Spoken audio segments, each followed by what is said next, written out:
अम्बेडकर जी का लिखा हुआ संविधान सब लोग मानता है, किस जाति के थे? क्या हम अम्बेडकर जी के संविधान को मान रहे थे? हम भी कह देते जब हम उस जाति के नहीं है, नहीं मानेंगे। कि मेरा भी देश धर्म के आधार पर बनना चाहिए था। भारत हिंदू राष्ट्र बनना चाहिए, निश्चित रूप से बनना चाहिए। और ये पहला उदाहरण और पहला व्यक्ति है दुनिया के नरेंद्र मोदी, जिन्होंने दुनिया को दिखा दिया कि आप परमाणु संपन्न राष्ट्र भी है, लेकिन आप गलती करिएगा तो आपका इलाज हम करेंगे। नहीं इसका बड़ा दुश्मन है, ना अमेरिका बड़ा दुश्मन है, ना पाकिस्तान इसका बड़ा दुश्मन है। आज भारत के सामने इन लोगों का टिकना बहुत मुश्किल है। भारत में जो पाकिस्तानी लोग हैं। सर, क्या आपको ऐसा लगता है कि 2020 में आप जनता की उम्मीदों पर खरा न उतर पाए, इसीलिए आप हार गए थे? मैं इस बात को मानता हूँ। मैं जब चुनाव हारा तो मैं इसको चाहे जितना बनावटी बात बोली, जब मैं बहुत अच्छा आदमी था जी, और फिर उसके बाद भी मैं चुनाव हार गया, तो कहीं ना कहीं हमारी कमी रही होगी, तभी ना हमारे होंगे। तो यानी मनोज यादव जी जो वर्तमान विधायक कल्याणपुर से है, वो आप पे भारी पड़ गए थे उस विधानसभा में? नहीं, जो भारी पड़ गया चाहे जो हल्का पड़ गया, अलग बात है, लेकिन हमारी कहीं कोई ना कोई कमी रही होगी, तभी हम चुनाव हारे होंगे। जनता हमको स्वीकार नहीं किया होगा। जी जी सर, हम थोड़ा बिहार की राजनीति पे बात करते हैं। बहुत ज्यादा बिगड़ते जा रहा है, इधर का दिखा जा रहा है स्वास्थ्य व्यवस्था में। पीएमसीएच बिहार का लगभग सबसे बड़ा ही हॉस्पिटल है। उसमें आप ही के पार्टी के नेता जो पहले पत्रकार थे, आपके पार्टी में सम्मिलित हुए बीजेपी में, मनीष कश्यप, उसमें किसी पीड़ित का सिफारिश लेके जाते हैं इलाज करवाने के लिए, उनको उसमें पीट दिया जाता है। देखिए, और कोई भी उच्च अधिकारी बीजेपी से उनके तरफ से नहीं बोलते हैं सर। जी तो क्या सर ये? देखिए, कुछ लोग कुछ एक्सेस एग्रेसिव होते हैं। बात करेंगे तो आपको एक्सेस टोन में बात करेंगे जी, तर्क करेंगे तो ऐसा तर्क करेंगे जो लगेगा जैसे रोम का पोप बोल रहा हो जी। नहीं, अपने विषय को रखेंगे तो जैसे लगेगा जब इसको माने क्यों नहीं जी। तो कुछ ऐसे जो एग्रेसिव लोग होते हैं, एक्स्ट्रा एग्रेसिव लोग होते हैं, उनको कभी कभी परेशानी का सामना करना पड़ता है जी। जो काम करने वाले लोग हों, चाहे किसी भी जगह पर हो, डॉक्टर हो, इंजीनियर हो, पुलिस हो, नेता हो, पत्रकार हो, जो भी लोग हों, पेशेंस उनको रखना चाहिए। निश्चित रूप से हर आदमी को पेशेंस रखना चाहिए। और कभी कभी आप अपने पेशेंस को लूज करते हैं, सामने वाला भी पेशेंस लूज कर जाता है, तो वहाँ टकराव हो जाती है। अच्छा। और उसी टकराव का कभी कभी नतीजा आता है कि ऐसे लोग कहीं ना कहीं जाके उलझ जाते हैं। और जब एग्रेशन ज़्यादा हो जाएगा किसी का भी, हम जो कह रहे हैं सो सही है, हम जो समझ रहे हैं सो सही है, परिस्थिति भी होता है ना काम का। जी जी। वही पीएमसीएच था जहाँ कुत्ता दिन भर बैठता था, आज वही पीएमसीएच है जो दुनिया का सबसे बड़ा हॉस्पिटल बन रहा है। अब उसमें एक केस कहीं कोई हो गया, कोई कमी हो गई, हम कहीं पहुंचे। हम आज के दिन में आपको मैं एक बात बता दे रहा हूं, इस बात को आप लोग भी आत्मसात करिएगा। हम अपने अधिकार को तो खोजते हैं, लेकिन अपने कर्तव्य का बोध नहीं कराते। हमारा कर्तव्य क्या है जी। हम चले गए किसी को, मान लीजिए कोई डॉक्टर है, दिन भर काम कर रहा है, थका हुआ है, अब 10 मिनट कहीं जाके सो गए। आप क्यों सो गए? आप क्यों आराम कर रहे हैं? पुलिस वाला है, रात दिन आपकी ड्यूटी कर रहा है। अब देखो, ये कोरोना के पीरियड में आप खुद घर में रहते थे, पुलिस का हिसाब को पुलिस का है नहीं रोड पर, पुलिस का है नहीं इस काम को, अब ये आदमी है ना, उसकी भी कुछ परिस्थिति होगी। तर्क करने के लिए तर्क का तो कोई अंत नहीं है। नहीं। हम तर्क चाहे जितना देर करें, इसका कोई अंत नहीं होने वाला है, तर्क करते रह जाएंगे। लेकिन इस एग्रेशन वाले जो लोग हैं, तो उनको कहीं ना कहीं कोई ना कोई प्रॉब्लम झेलना पड़ेगा। पीएमसीएच में भी सर एक लड़की गई थी जिसका रेप हुआ था, देखिए, उसको भी 6-7 घंटे तक रोक दिया गया था। देखिए, जो समाज है ना, इतना हार्ड कानून बन गया मर्डर पर, जो मर्डर करेगा उसको फांसी होगी। तो मर्डर समाप्त हो गया क्या? नहीं हुआ है। डेवलपमेंट के साथ एक करप्शन जुड़ा हुआ है जी। दुनिया का अगर सबसे डेवलप देश अमेरिका है, तो सबसे ज्यादा भी करप्शन है वहाँ पे ना। डार्क वेबसाइट वहीं की है। निश्चित रूप से जहां भी डेवलपमेंट होगा वहां करप्शन होगा। और सारे लोग का उचित इलाज हो जाए, उचित समय पर हो जाए, ससमय हो जाए, ये संभव नहीं है। इसको मैं कहीं ना कहीं मिस्टेक मानता हूँ, थोड़ी कमी मानता हूँ, लेकिन इसको ये नहीं मानता हूँ कि एक घटना हो गई तो बाकी जितना कुछ अच्छा होगा, हाँ, ऐसे लोगों को अच्छी बात भी बोलना चाहिए। ये पीएमसीएच का कोई डॉक्टर रात भर जग के किसी की जान बचा रहा है, ऑपरेशन कर रहा है, तो ये बात भी दिखाना चाहिए, ये बात भी बोलना चाहिए।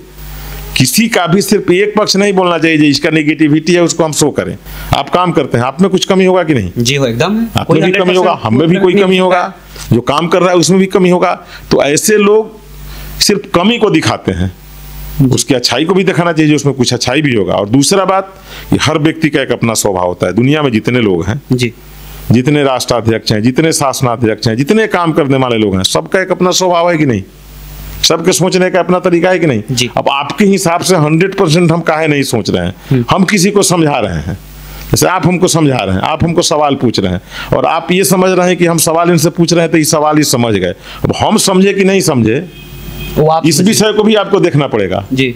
आप हमको समझा रहे हैं, जैसे हम आपको समझा रहे हैं, आप समझे कि नहीं समझे, ये भी विषय हमको चिंतन करना होगा कि आप समझे कि नहीं समझे। सिर्फ हम आपको ज्ञान दे दिए, आप समझे कि नहीं समझे, और उसी पर हम तर्क करते जा रहे हैं। तो ऐसे जो लोग हैं, जो एग्रेसिव लोग हैं, जो बराबर एग्रेशन में रहते हैं, जो बराबर चाहते हैं कि सत्ता का परिवर्तन हम अपने जुबान से कर दें जी। कई लोग नेता है ना समाज में आए हैं जो चाहते हैं कि सत्ता और व्यवस्था का परिवर्तन हम मुंह से बोलेंगे और परिवर्तन हो जाएगा। तो हम लोग तो इतिहास के विद्यार्थी रहे हैं जी जी। इतिहास के पन्ना में देखे हैं, यूनान का राजा हुआ अखनाटन 400 बरिस आगे का बात सोच लिया और उसको वहां का लोग प्रजा ढेला मार मार के मुआ दिया। जब 4 साल बाद वहां की जनता उस विषय जो विषय रख रहा था वो विषय जब आया तब कहा नहीं अखनाटन ने ये ठीक बात बोला था, लेकिन उस समय तो लोग ढेला मार के उसको मुआ दिया।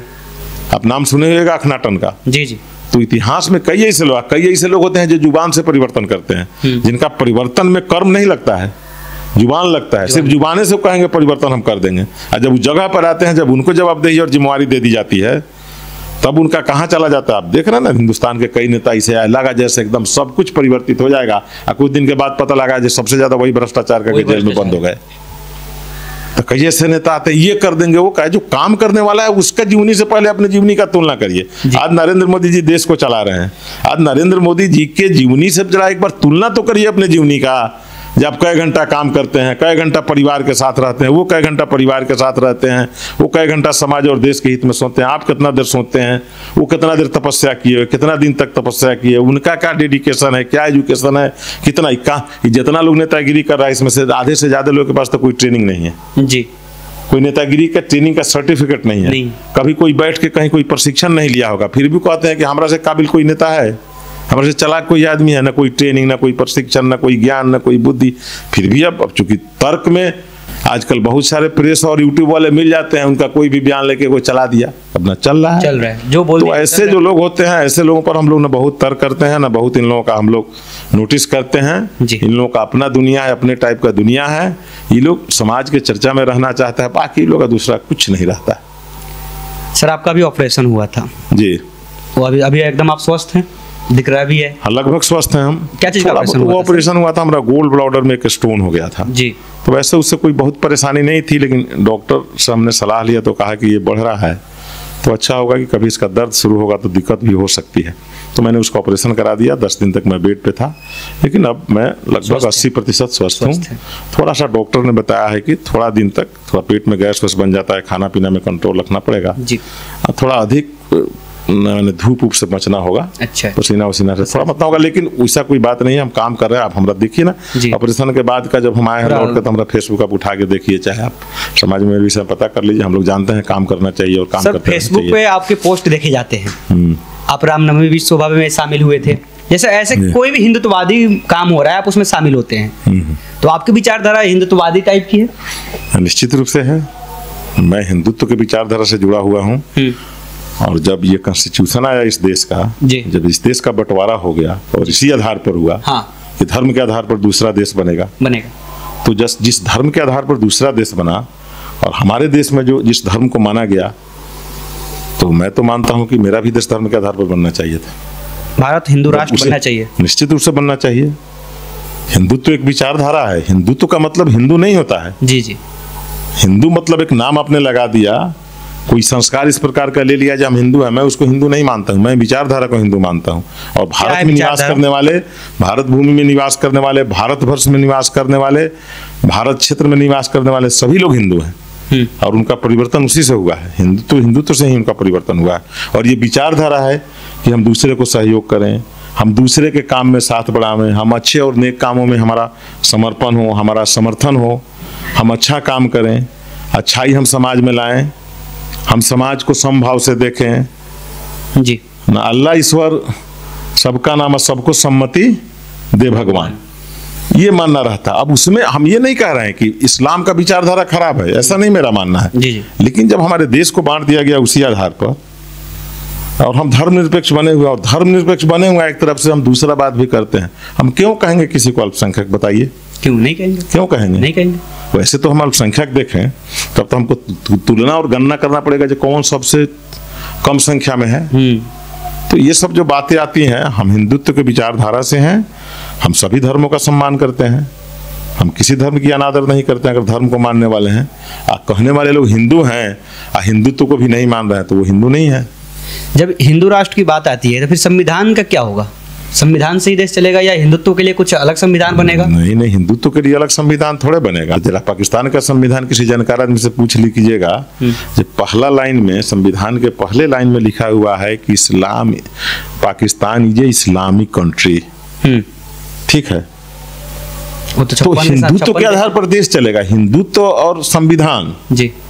अब इसको, अब ये तो लंबी व्याख्या हो जाएगी, ये छोटा, ये 2 शब्द में व्याख्या करने का ये विषय नहीं है। हाँ, हिंदुत्व क्या है और संविधान क्या है, ये जब इसको अंत में आप इसकी व्याख्या करके जब इसका समन्वय करिएगा तो दोनों एक ही चीज होगा। और जहां तक हमारी बात है ना, आप संविधान की आप चर्चा करते हैं तो नेता लोग के घरे आप घूम लीजिएगा, किसी एक नेता के घरे अगर संविधान मिल जाएगा तो आप उससे तुलना करिएगा। मेरे पास अभी भी, मैं आपको संविधान मेरे बगल में रखा हुआ है, कानून की किताब मेरे टेबल पर रखा हुआ है, चाहे देख लीजिए, तो कहिए मंगा के दिखा देता है संविधान का किताब। देखिए हम वहाँ बैठे पढ़ते रहते हैं हम लोग संविधान को, इसलिए जब उसका अध्ययन करिएगा ना तब आपको बुझाएगा जी हिंदुत्व क्या है और संविधान क्या है।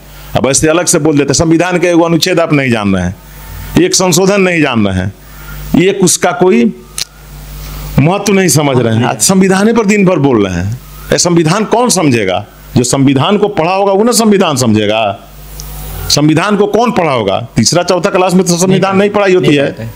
जब आप कॉलेज लाइफ में जाइएगा तब संविधान की पढ़ाई होगी जी। संविधान पढ़ने वाले पॉलिटिकल साइंस के लोग होंगे, हिस्ट्री के लोग होंगे, मैथ के सूत्र में तो संविधान कहीं नहीं लिखा हुआ है। आज जितने लोग भाषण देते हैं जो मैट्रिक पास नहीं है, वे संविधान पर सबसे ज्यादा भाषण देते हैं। तो इस विषय को आप समाप्त नहीं कर सकते हैं। अगर विषय को समाप्त कर दीजिएगा एजुकेशन को, तो काहे प्राथमिक स्टेज में आप भी अपने बच्चे को, चोर भी अपने बच्चे को पहले विद्यालय में भेजना चाहता है जो पढ़े लिखे। तो संविधान एक विषय है और इसको समझना पड़ेगा, इसको पढ़ना पड़ेगा। कोई भी आदमी आके संविधान पर बोल दिया जाए संविधान में ऐसे लिखा हुआ है। बिहार के एक नेताजी बोल रहे थे, हम उनका वक्तव्य सुन रहे थे एक दिन जी, रामायण मस्जिद में बैठ के लिखा गया। जैसे लग रहा था कि उनके दादाजी चाहे परदादाजी जहाँ लिखा जा रहा था ना, देख रहे थे जी रामायण कहाँ लिखा जा रहा है, किस परिस्थिति में लिखा जा रहा है, किस दबाव में लिखा जा रहा है। एक लाइन उसका चौपाई नहीं बता सकते हैं, उस चौपाई का एक शब्द का अर्थ नहीं बता सकते हैं। अगर एक शब्द का अर्थ पूछ दिया जाए, इस शब्द का अर्थ क्या होगा, ये शब्द किस परिस्थिति में इसका अर्थ बदलेगा, कहाँ जाके इसका अर्थ अनर्थ में हो जाएगा, कुतर्क में हो जाएगा, तो नहीं बताएंगे। लेकिन वो चर्चा करेंगे, जो संविधान ऐसे लिखा गया था, तो धर्म ऐसे बताया गया था, तो रामायण ऐसे लिखा गया था, तो महाभारत में ये चीज है। अरे जो लिखता है ना उसका कुछ मेरिट होता है। जिसने संविधान लिखा है, जिसने रामायण लिखा है, जिसने महाभारत लिखा है, जिसने कुरान लिखा है, जिसने हदीस लिखा है, जिसने बाइबिल लिखा है, जिसने कोई ग्रंथ लिखा है, वो लिखने वाले लोग एक अलग लोग थे, एक अलग प्रकार के व्यक्तित्व थे। अब कोई भी आदमी लगता है उससे तुलना कर दें। अब उनके विषय में, अंबेडकर जी के विषय में आप जानते कुछ नहीं है, दिन भर अंबेडकरवादी बने हुए हैं, पूजा कर रहे हैं उनकी। हाँ, उनकी पूजा नहीं कर रहे हैं, बहुत। हाँ, थोड़ा मार लिया अपना सांझ के क्लास टाइट हो गया, अंबेडकरवादी बन गए। यही चीज अंबेडकर जी कहे थे, यही ना कहते जो समाज में सबको सन्मति दे भगवान, हाँ। सब कोई समभाव से रहे, सबका दर्जा बराबर हो, सब लोग को शिक्षा हो, सबको स्वास्थ्य का लाभ मिले, सब लोग समाज में एक भाईचारे से समन्वय बना के रहे। जात का झगड़ा करने के लिए अंबेडकर जी लिखे हैं का कहीं संविधान में? नहीं। संविधान में अंबेडकर जी लिखे हैं का एकदम सांझ खानी दारू पी के टाइट हो जाइए या संविधान का दवाई दीजिए? नहीं। तो देखिए ना उसके रक्षक लोग क्या करते हैं, कौन डिजाइन बना के घूमते हैं, जो ओरिजिनल रक्षक लोग अपने को साबित करते हैं। जी। जो पढ़ना पड़ेगा ना, पढ़ना पड़ेगा। जाति बता देने से थोड़े कोई हो जाएगा। जी। जाति तो आप अगर देखिएगा उठा के, तो वाल्मीकि जी कौन जाति के थे जिन्होंने रामायण की रचना कर दी? अंबेडकर जी का लिखा हुआ संविधान सब लोग मानता है, किस जाति के थे? क्या हम अंबेडकर जी के संविधान को मानना था, हम भी कह देते जब उस जाति के नहीं है, नहीं मानेंगे। ये कोई विषय थोड़े होता है। डॉक्टर के यहाँ जाते हैं तो जाते नहीं देखते हैं, जो अच्छा डॉक्टर है वो इलाज करेगा, अच्छा वकील है वो आपका केस लड़ेगा। बच्चा के लिए जब ट्यूटर खोजते हैं तो ये खोजते हैं कि अच्छा कौन पढ़ाता है, वहां जात का बात नहीं खोजते हैं। जब वोट आएगा तो जात का बात, मारा मारी झगड़ा करना होगा तो जात का बात। कुछ तथाकथित लोग हैं जिनका अपना दुकानदारी नहीं चलता है, तो एक कोई ऐसा मटेरियल रखना चाहते हैं अपने दिमाग बुद्धि में जो उससे हमारा दुकानदारी चले। बस इतना ही मामला रहता है, इससे ज्यादा मामला ना, इससे ज्यादा कुछ नहीं रहता है उनका। कांग्रेस क्या देश के लिए सही है?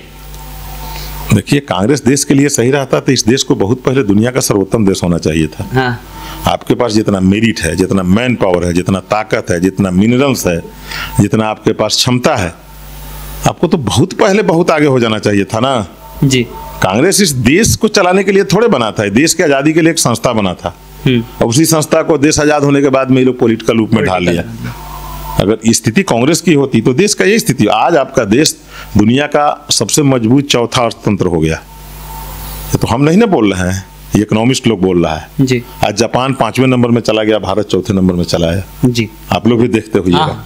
ये तो किसी के कह देने से नहीं हो गया, ये तो सेंसस का रिपोर्ट आया होगा, ये तो तब ना हुआ होगा जी। तो कांग्रेस के टाइम में कहने किसी स्थान पर रहा, 1 to 10 में भी नहीं रहा। ये कौन कांग्रेस पार्टी को, आरजेडी को, कम्युनिस्ट पार्टी को इतना नहीं से राज चलाया था, रुके हुए था जे ये गांव के लोगों पर को सड़क पर मत जाने दीजिए पैखाना करने के लिए।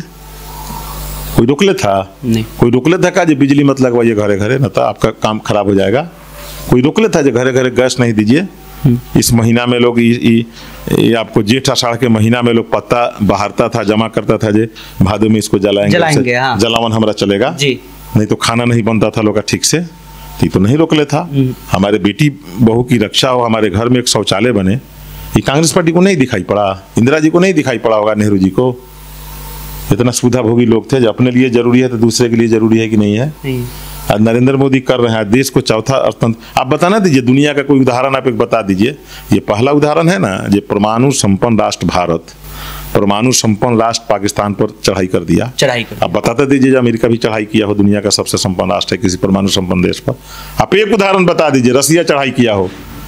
जो भी परमाणु संपन्न राष्ट्र है, किसी भी परमाणु संपन्न राष्ट्र पर कहीं अटैक किया हो, चढ़ाई किया हो? नहीं। ये भारत का डेडिकेशन है। और भारत में जो अभी भारत के राष्ट्राध्यक्ष हैं आदरणीय नरेंद्र मोदी जी, उनका विल पावर है, जो कहते हैं कि 56 इंच का सीना है तो 56 इंच के सीना का प्रगटीकरण उन्होंने करा दिया कि देख लो भाई दुनिया वाले कि तुम परमाणु संपन्न भी है, तुम हमको धमकी भी दे रहा है, लेकिन तुम हमारे साथ गलती करेगा तो तुम्हारा हम इलाज करेंगे, तुम हमारे तरफ गोली फेंकेगा तो हम तुम्हारी तरफ गोला फेंकेंगे।